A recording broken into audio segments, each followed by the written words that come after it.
Hi, Amy. My name's Christian Rinna with RinGen SEO. We are a digital marketing agency, and I just wanted to shoot this quick video to give you some free tips and tricks that you can use to increase your online presence on your own.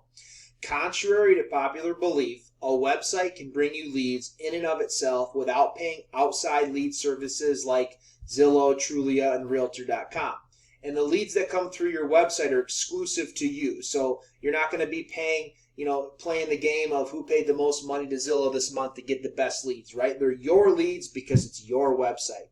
Now, I do have your Facebook page pulled up here. The only thing I would recommend doing, given the fact that we are trying to increase your online presence and bring in some money, would be on your personal Facebook page, after your name, to do a hyphen, realtor, right?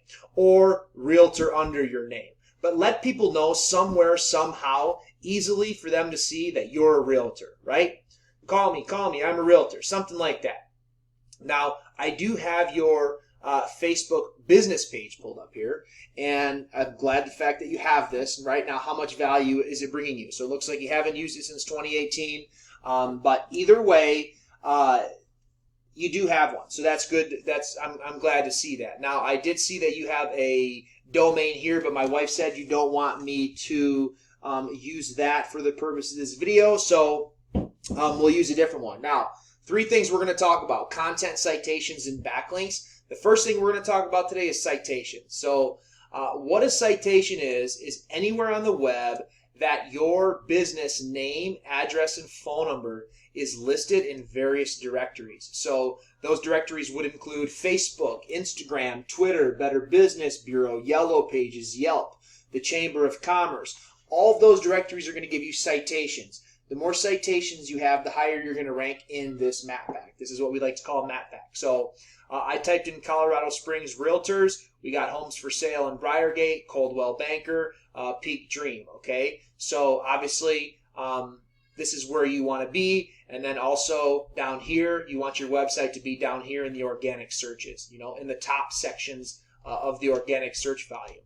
And more importantly than that, so I'm not sure if you're a broker or an agent, but either way, whether you are a broker or an agent, you can still have a Google My Business page. So I didn't find one for you. I would highly suggest getting one. If you do have one, I apologize, I couldn't find it.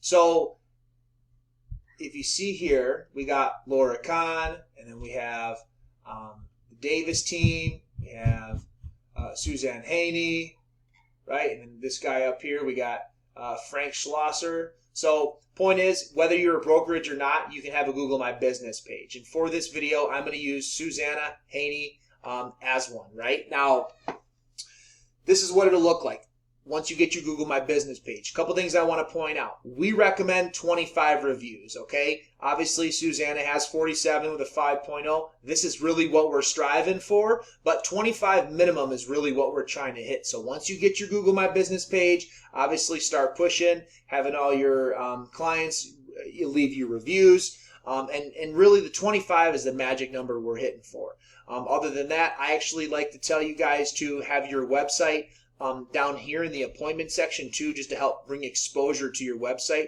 More people can click on it and find you through that. So, and then the last thing with your Google My Business page is photos. So you're going to want 10 photos minimum. And so, obviously Susanna has well above 10. There is a lot of times Google will do a drive-by like this right here, and this doesn't count. So this doesn't count as a photo. You're going to want to do upload 10 photos of your own, and then just make sure you save them the right way. And we'll talk about that more in a minute. So 10 photos, 25 reviews, get your Google My Business page, get yourself some citations, and then we're going to use Susanna's website for the audit as well. So content is what we're going to talk about. Content is king in the eyes of Google and all search engines. The more content you have, the better. Now, content isn't just the words on your website. It's also the photos, how the photos are saved, what's behind the photos, alt tags, meta descriptions, site titles, so on and so forth. And so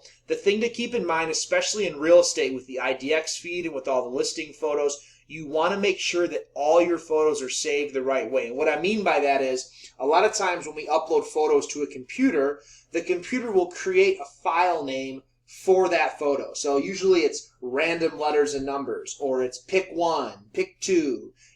That's no good. We want to delete that, and we want to save our photos with good content that's going to help us rank, because we know these search engines are reading it on the back end. We want to make sure we save it so that it's read in a manner that's going to help bring value to our site and rank us to the top to bring us more money. So key note when you're building your site, or if you have one built, that you want to make sure that your photos are saved the right way. And then again, this is Susanna's website, pretty basic, but yeah. And then the last thing we're going to talk about is backlinks. So what a backlink is anywhere that your domain can be found. So her domain is yourcoloradospringshouse.com, okay? Anywhere that it can be found is going to give her a backlink, all right? Or give you a backlink once you get your domain. She has 553 backlinks from 174 referring domains, but yet her domain rating is a 30. Now that's a 30 out of 100, and that's a prime example of the fact that not all backlinks are created equal. So you want to make sure that you're getting your backlinks from relevant sites that aren't spammy, powerful sites, clean sites, sites that are going to help bring power to your site, right? So do your homework when researching your backlinks, and make sure you get yourself some good, positive, high-quality backlinks that are not spammy and that are relevant to the business, because otherwise it can actually harm you. And now with 553 backlinks, if these were all good, she should have a much higher domain rating than that. So this, like I said, prime example that not all backlinks are created equal. So yeah. Other than that, I hope this video finds you well. I hope that you can find the time to implement these tips and tricks into your business, into your life, to bring you some more money. And so if you have any questions or comments, feel free to get in touch with us, or any feedback. Other than that, Amy, I appreciate you, and thank you very much for watching.